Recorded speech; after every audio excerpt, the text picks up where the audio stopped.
Magandang umaga po at welcome po sa ating programa, My Morning Manna with Pastor OG. Buksan po natin ang ating Biblia sa aklat po ng Genesis, chapter 14, verse 22 hanggang 23. Abraham said to the king of Sodom, I have sworn to the Lord God Most High, possessor of heaven and earth, that I will not take a thread or sandal thong or anything that is yours, for fear you would say, I have made Abraham rich. My topic for this morning is so simple. God made you rich.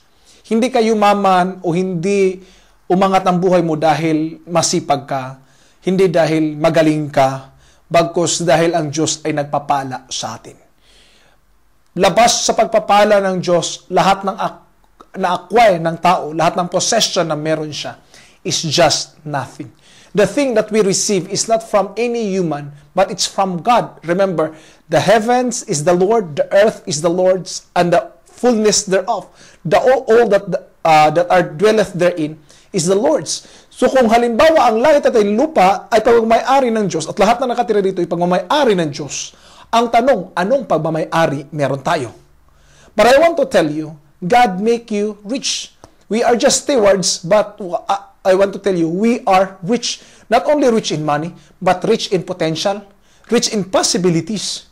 You can reach whatever you want. You can reach the height of the financial level that you want, or you can reach the height of the success that you want if you will just follow the laws given by God on this planet.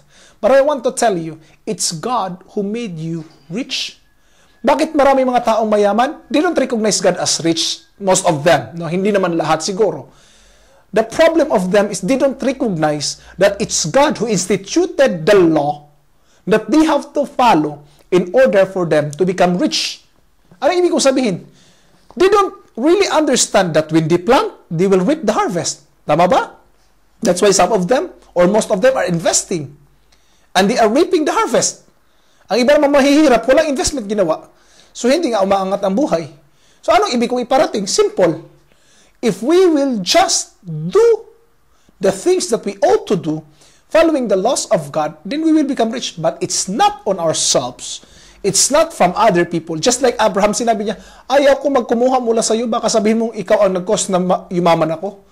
Because Abraham understand, it's God who is the source of everything. It's not his effort, it's not anyone else, but it's God who is the source of everything. Therefore, we have to understand that it's God who makes us rich. How? By giving us the laws that we have to follow in this planet. By following every instituted oracles that has given us to us in the Word of God, in the Bible.